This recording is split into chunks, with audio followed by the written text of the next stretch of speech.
the trick is to try to stay fresh. That's the issue, to not try to rehash something that was already done before. But we don't shy away from playing new stuff either, because that's how you kill a band. These fans don't realize they're the ones that kill these bands, because all they want to hear is these old, hits or whatever, and the band just gets stagnant and done. It's, how many times can you eat hamburger? I don't know.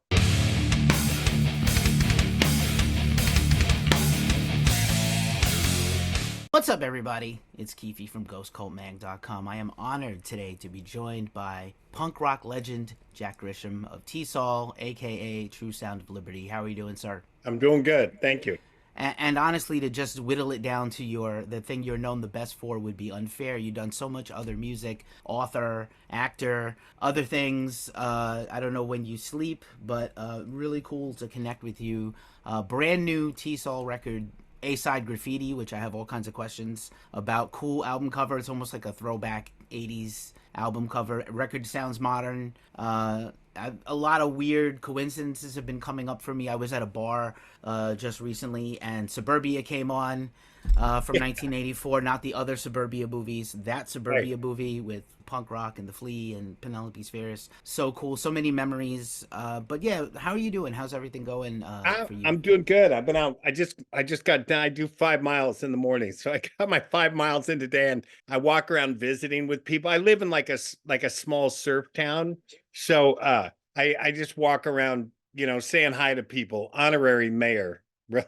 Nice. I like it. Well, I mean, that should be like the destiny of every rock singer. You should then become like the community, liaison person between like punk and rock and people. Like, I think it's what did it in the first place, right? It was all about the people and the scene, and not like anything else that was the window dressing beside the music, right? Well, and that's it. And I like people. Some people don't. I actually like them. So I walk around visiting with people. Like yesterday, there was this bitchin' rainbow around the sun. So I'm out stopping people saying, hey, did you look over here? Did you look? I hear somebody, they're speaking a foreign language. I always come up. I introduce myself. I ask them if they need any, do you guys need a good restaurant? How long will you be visiting? Community. And I think that was what got me about the punk rock. It was community. As a surfer, we always had like a surf community. There's always that. And then when it got into punk rock, there was also that community. I remember like early on when punk rock first started around here, if you saw somebody with like blue hair, you'd come up, hey, who you listen to, man? Or like a t-shirt. It was like instant family. And I really enjoyed that. That's awesome. It seems like every other person I meet either loves or hates people, so it's no in between. I'm glad to hear that you're still fond of people after 40 plus years in music. I'm surprised you're not less sunny. Yes, well, it's a certain kind of people I'm fond of. Yeah, most people are. Most people are all right. They just need to be heard a little bit. It's funny. So there's this guy that I didn't like at all, man. And I'm thinking, okay, what can I say? And I'd see him around, right? And real straight looking cat, older. And, finally I looked down, he wasn't wearing socks with his shoes, right? So I said, hey man, I go, that's really cool. Sometimes I don't wear socks with my shoes either. Like, that was the only thing I could think about this prick to say, right? But then he'd say hi to me. And then it turned out he always had wanted to be a musician. And he was like a big fan of punk rock and early wave stuff. And, I got to talking to him, and he was just some dude that didn't get to do what he wanted to do and was pissed off about it. And, and then he got to share it. And it was actually kind of cool. So I still see him. I wave to him, say hi. Just to dwell on this for 1 second, I do feel like the, Orange County, Long Beach, kind of weird regional early punk, I think it was a lot of people who didn't have an outlet, right? Not just that the music spoke to them or it was political like your band was to start. And, I've read the Keith Morris book and I read the SST book, and I'm a huge student of that time. I love Bad Religion and Circle Jerks, two of my favorite bands ever. But also, I feel like there was just, no outlet for a lot of young folks back then to even just, commingle, let alone, express themselves properly. Like society wasn't listening, nobody was listening, and then certainly how could you not become anti-authority at that point? How could you not rebel against regular life in a shirt and tie 9 to 5 world? Right. Yeah. Yeah. And maybe so. I was thinking the other day, I was thinking about this, a lot of them were rebels. They're out of control, and I think about this. I know Kevin Spacey is out of favor with many people, but in that movie Swimming with Sharks, he says, if you weren't a rebel before you were 30, you've got no heart. And if you're still a rebel after you're 30, you're a flake. And so it's actually, I do like that line. And a bunch of rebellious kids just running wild, having fun. And, I would tell people there would be, because the area where we lived in, there's so many bands within a 30-mile radius. It was crazy. Like the first show I ever played with the Circle Jerks, I was in a band called Vicious Circle and the Circle Jerks, and we played in a garage. Keith, we played in a garage in this small little neighborhood. There's maybe, I don't know, 40 kids there, maybe at the most. And, there are always these house parties, well, who's playing tonight? Well, it's Black Flag and TSOL on Lime, 21st and Lime, it'd be in somebody's house, it was great. It's amazing. Good times. I highly recommend everybody go read Keith's book. It's certainly a page turner, and he's a wild. I got to meet him. He's wild still to this day. And, I'm glad that your band is still making new music. I know there's been hiatuses, infamous rifts and splits, and you were out of the band here and there. But Aside Graffiti's the new record. It's coming out. Or it's out now on Kitten Robot Records. As we record this, it's out, so congrats. But I think it's really cool that there's still like vital new music coming out from this core group of bands. Yeah, well, I know, and I'm speaking of that, Keith's in the studio right now. I know he's in the studio recording new stuff. I just talked to him the other day. So yeah, it's good, to still be working. I mean, the trick is to try to stay fresh. That's the issue, to not try to rehash something that was already done before, so we've all changed, that years have gone by, but as long as you stay fresh and have fun. And I know we always try, like when we're playing live, like we'll play old stuff, but we throw in some new stuff, like not too much new stuff where people are bummed, but we don't shy away from playing new stuff either, because that's how you kill a band. These fans don't realize they're the ones that kill these bands, because all they want to hear is these old hits things or whatever, and the band just gets stagnant and done. It's how many times can you eat hamburger? I don't know. Fair enough. I think that's what happened to Black Flag. That's why they rebelled so hard in the opposite direction about their music. But at the same time, I do feel like this is a very strong record. It's a very fun record. I think I always say the number one fan of your own band has to be you, because if you don't love doing this anymore, why would you even bother? Nobody, very few bands actually, attain riches. So I like how fresh this record is. There's some fun covers on here. And, you've always had a very unique voice. I think this is something I had notes on. I was a vocalist myself in many bands unsuccessfully, but you've always had a very distinctive voice, even as the band went through different, sort of subgenre, added new flavors and things over the time. You've always had your own unique voice. So I wondered first of all, how that happened in the first place. And then even today, you just sound like you. You're not trying to be anybody else. Yeah, that's a little, well, on this end, it's really uncomfortable, man. You know what I'm saying? It's like, somebody always says, oh, I always can tell it's you the minute you call me or whatever. It's hearing your own voice back. It's rough. It's like, remember the first time you ever heard your voice on an answering machine? It's like, is that what I sound like? And, later on, it was funny when TSOL, when I quit and they went in their rock phase, they got a guy that sounded a lot like Jim Morrison. I think that was his go-to. And I don't know. I sound like me. I think I'm a better performer than I am a singer. I'm not a great singer. The only reason I even got into singing was because of punk rock. If punk rock never happened, guys like me are not singing in bands. Same thing with like Rollins, Keith. You go to all these guys. Keith, Biafra might have. I mean, you could maybe hear Biafra doing some sort of something, but a lot of us, you'd never ever think about us singing in a band ever if it wasn't for punk rock. Not even close. Right. Well, I think you were referring to Joe Wood there. And the second, actually, like last year was 83, the 40th anniversary of 83. It's 41 years now. You left the band. Greg, a couple of guys leave TSOL and then do other stuff and then come back. And, you know, that's fine. That's a cool era of the band, too. I always like that era also. But yeah, I think it's fun. I think punk rock, what punk rock has given us is a diversity of different vocalists who maybe were unconventional and not trying to be heavy metal singers, which, you know, we cover punk, we cover metal, so like we run the gamut of all the experiences over here, what we report on and cover. But yeah, it's fun. I think there was that purity. I think Jello, you know, being a front person in a band was Jello's way of, you know, distributing pamphlets with a microphone instead of a printing press, because he's you know, wild. And I think, you know, what else could Keith have been except, you know, or Rollins or Dez or anybody back that, like some of y'all and your brethren, what else could you be except be on stage with a microphone? And, you know, I know, you know,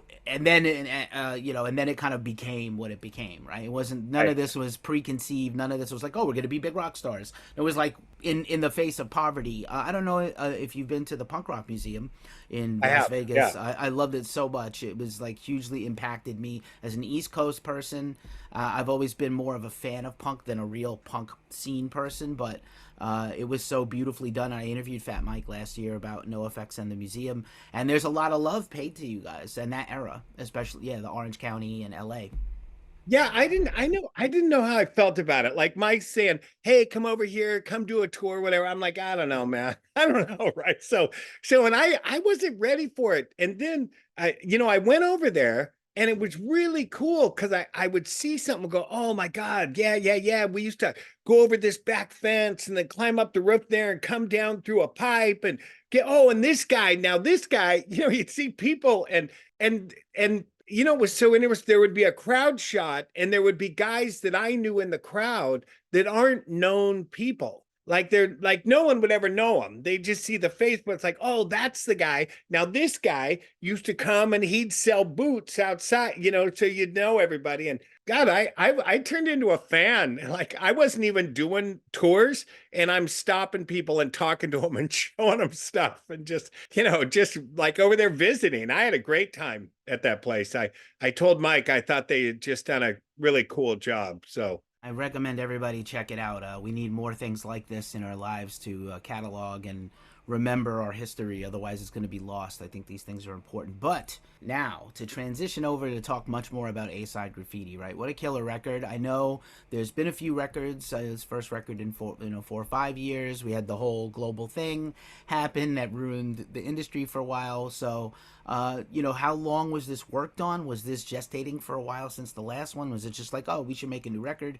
What was kind of the timeline of this record? Well, I think the one thing that makes this record cool is it was not a record.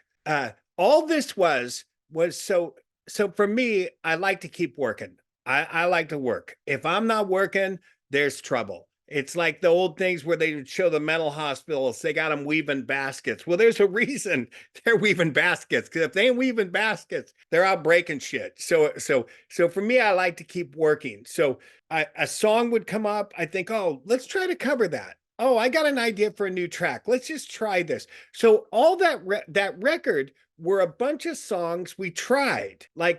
So it's not necessarily a sound where, hey, let's make a record that all is got this cohesive sound like this. They were all just little ideas. Hey, let's stretch here and see what this looks like. Let's go here. And then after we'd had a bunch of these songs together, and it was actually Paul Roessler, the producer, Roessler said, hey, we should put these all together somewhere, maybe a record or something. And I'm like, hey, okay, that sounds good. And that's what we did. And I think we recorded, when we decided we were going to make a record, I think we recorded 2 or 3 songs to like just fill it out, hey, we need a couple more. And but it was really just, it was us screwing around in the studio. That's all it was. It was some of those were never even meant to be heard from anybody. It was just for our own benefit. Maybe that's why they're so special, because they were for you. And like I said, you have to be the #1 fan of your own music still to this day. I was gonna say thank you for helping me with my segue. I had a question about Paul, which is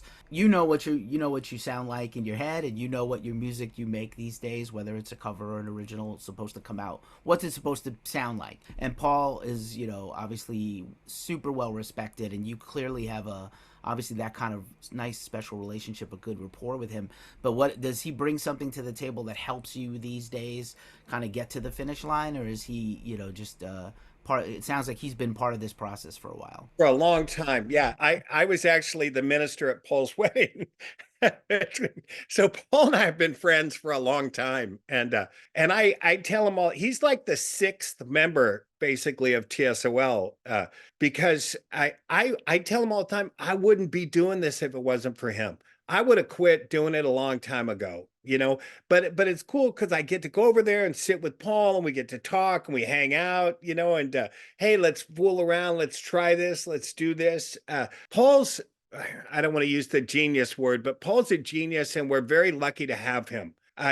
He's just unbelievably great, very conscientious. He puts his whole heart into what he does, no matter who it is, and he's a great friend, and fun. Like Paul's the kind of guy you can experiment and try something, and he's not afraid of like, I'll walk in and go, what are we doing? It's just like, what do we got going on now? And he's wonderful. Great. His wife's great. His sister's great. Kira, I mean, all of them. The kids, they're all good. Right, Paul's wife is also very famous. If people don't know, use your Wikipedias and your Google machines and look up Paul and Kira. But yeah, Paul, you know what? I'm gonna back that. Paul is a genius. He's look up his discogs and the body of work he's put down. I'm glad you have that relationship. Have you married anybody that hasn't worked out and then they're not your friends anymore? No, they're all because it's very rare. It's like when I do it, it's with people that, we're all friends, and even if it didn't work out, I think we'd still be friends. Oh, that's good. Sorry for my cynicism. Anywho, in Yeah, addition to, I might have just had a bad break. I've been married 4 times, so hey. the next time, marry yourself. I don't know, but yeah, what's fun about the record, like I said, is you still sound great as ever, and I love these originals. They're really cool, and I would like to hear some of them live. And I think we're gonna get some shows this year, including the big No Values Fest that just got announced, which has a bananas lineup. For those that don't know. Yeah, people thought it was because we knew about it. Of course, the bands knew about it, and we were like all sworn to secrecy. Like, okay, don't say anything, don't tell anybody. But people would call me up and say, I'm thinking of coming out for a visit. I go, well, you should come out around June 8th, come out. And then when the show popped up online, when it first popped up, people thought it was bullshit. They're like it was one of those dream shows that you would write on your folder in school, and everybody's going, this is bullshit, this is bullshit. And then more people started coming on saying, yeah, but all the bands that are on that lineup are posting it. So yeah, first of all, I'm pretty sure if you leak something Danzig is involved with the Misfits, his guys come around and rough you up. But also, like, I do feel like we're in this festival age where it's like, okay, let's vision board this dream, like, what's the most impossible lineup of bands and how can we put it together. There's just out of curiosity, just because I'm a curious party and this is what I do, there's a classic R&B and soul one-day festival called Fool in Love in Inglewood at the football stadium. That's like Lionel Richie, Diana Ross, and Shaka Khan, and Morris Day and the Time, and everybody in that. Like literally people from the 50s and 60s all the way up, and Isley Brothers, whoever's left, and like it's crazy. So it's the same thing. This No Values Fest is bananas. It's Golden Voice, so it's done pretty well. They know how to put on a festival, and it's just insane. You're playing with all your friends that you played with 45 years ago. You formed your bands with. That Soul Fest sounds good too, though. I'm a big fan. Right?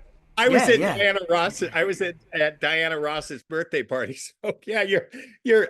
I used to be a big Luther Vandross fan, and so I was backstage at Luther right when Never Too Much came out, and so I was backstage, and it was so killer. It was Dionne Warwick's there, Quincy Jones, Smokey Robinson, couple of the Jacksons, everybody that was George Duke, anybody, the guys, DeBarge, everybody, was there. It was like a who's who of soul music in Los Angeles. And I was getting to hang out, talk to everybody, smoking weed with Philip Bailey, whatever. It was of course it was a long time ago, but it was an excellent, I was in heaven, man. I thought it was great. Great. Yeah, that's amazing. Rest in peace to Luther Vandross, an incredible singer, and also one of my favorites.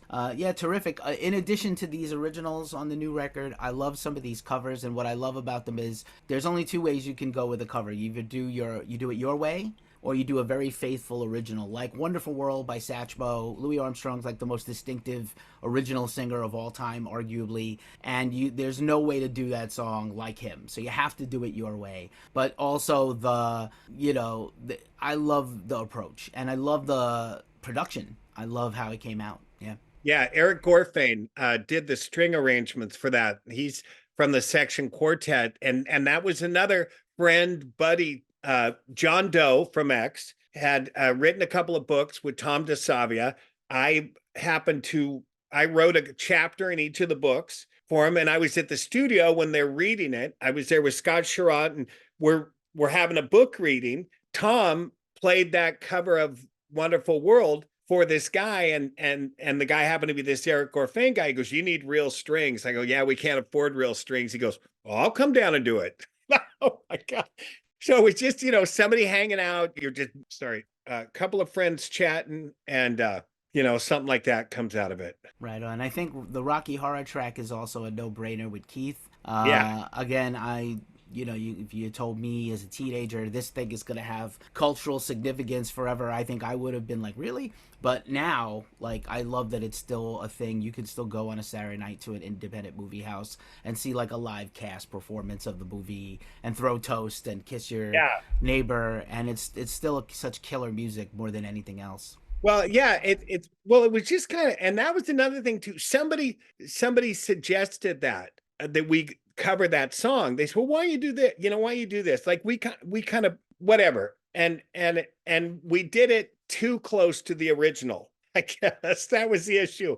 I think they expected it a little like crazier or whatever they were thinking, maybe a sped up version. Or I thought, let's just do it like this, and we did it. And we got Savannah Pope was singing backgrounds on it, great. And then Keith, when it came to the part of Brad, it was just Keith's voice was in my head because he's, I think I'd recently talked to him, and I just thought, let's go back to the car. It's, it just sounds like Keith. He's perfect for it. Yeah, he's a treasure, especially on this track. And then probably the most unconventional cover I have heard in a long time is A-Marie's "One Thing," which is an R&B song from almost 20 years ago, but it's a banger. Yeah, well, I told you I love that crap. So I was listening to Anne-Marie as like a fan. Like I was thinking, oh man, what a great groove. And it's from that groove's taken from I can't remember now. It's slipping my head. It's an older band that they had lifted that groove from. And so I was just digging it. And then I was just listening to the words. And for some reason, the words just separated away from that whole thing. And she's talking to a guy who's, telling her, "Hey, baby, you're the best. I love you." And she goes, yeah, all that. But hang on a minute. There's something you did that's got me tripping. There's one thing you did, And then I thought, oh my God, this is political, because she says, "I got my car keys in the hand. The boots are heading across the floor. I'm coming to your house. I'm basically going to beat your ass." And it made me think of our government and them, raising the flag and "Make America Great." It's like, hang on a minute. Let's take a look at Latin America. Let's take a look at what you've done all over the country, man. Yeah, you're wonderful, but it's one thing that's got me tripping here. What about this? And I just thought it was perfect. And, thankfully my band was cool about covering it. Because I that could have been scary when you come out with something like that and say, I was thinking we could handle this. It came out great. I actually lived in Boston. Everybody's tired of hearing me talk about how much I love the East Coast, being from there. But I lived in Boston when she was kind of coming up from there, and originally lived there for a long time and was raised there. So I think partially. So yeah, it's a banger.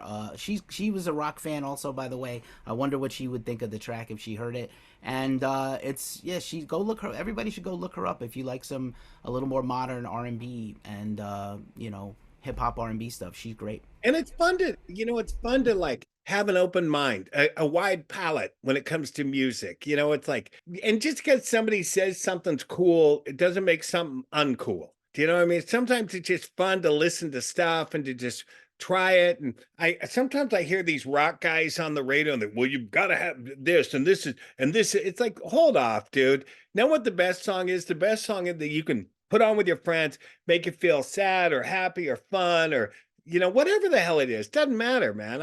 I've listened to everything. I just like keeping an open mind and what are you doing? Let's hear it. Nice. That I think that speaks to a lot about why this record's, Aside Graffiti's killer. And again, it's a collection of stuff. It's not, it's just one thing. We're just doing this. This is all we do. I like that it's got taking risks and still doing the thing your way, original after all this time. I think it says something about you and the guys. Of course, I got a few more for you, Jack. Of course, like you said, you work all the time. You had a book out in the last year and a half. Are you working on the next one already? You said you work all the time, busy. I'm working all the time. Well, I directed the TSOL movie, Ignore Heroes. I did that and wrote a book of short stories and then wrote a noir, like a detective novel, and finished. I just finished another script for another movie, and I got like I'm constantly working. If you get, on my computer, it's like you just open folders and it's like a bunch of half finished books and all sorts of stuff I'm on. So I'll be writing today. So it's I'm working on it. I don't want to say what I'm working on, but it's actually pretty funny. I don't know why anyone's never thought about it, but it's anyway, I can't really get it. It's good. It's good. It's good. It's rough. It's rough. I mean, it's not pleasant reading, but it is good. And I did this book called True Stories. One time somebody told me, they said, you write for people that don't read. And because a lot of people, the first book I wrote was called American Demon. And I had guys come up to me and go, it took me a year to get through it, but that's the first book I've read since 8th grade, or whatever. And so I wrote this book called True Stories. It's a collection of like 2 or 3 page stories that you can get through really fast. And it doesn't scare people. It's kind of like a way to get people reading again. It's like, look, it's a short story. You can read it in a little bit. Go get it. And I've had a lot of people get back to me and say how much they love it, being able to just read a quick short that's fun. Nice. You write for people who don't read, and I have been told I have a face for radio.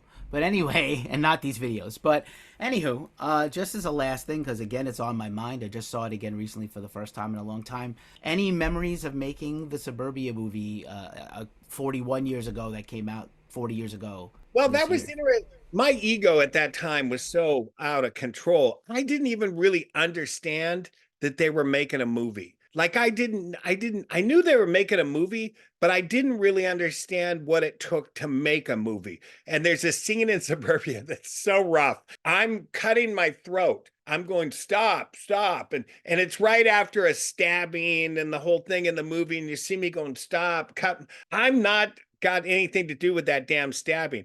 I screwed up the lyrics and was so in my head that I was telling the director to cut. I'm telling Penelope to cut. And I just thought, oh my God, the ego can't get worse than that. And I just recently, I spoke to Penelope a while back, and the 2 girls that run up on stage and kiss me, Maggie and Christina, I talk to them all the time. I'm on the phone to them.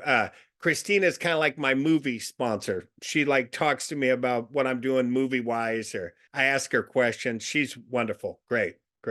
Nice work. I'm glad she kept that, what should not have been kept in, she kept it in. That's what a director does. You can, when you watch that movie, I know that to some people they can't take anything that's not like modern with production value and stuff. But when you watch Suburbia now, I feel like you see where Penelope was going to go in the future with decline of Western civilization, Wayne's World, etc. And fantastic. DI is in that. There's not a lot of video of DI that's any kind of quality, so it's fun to see them in the film too, other bands.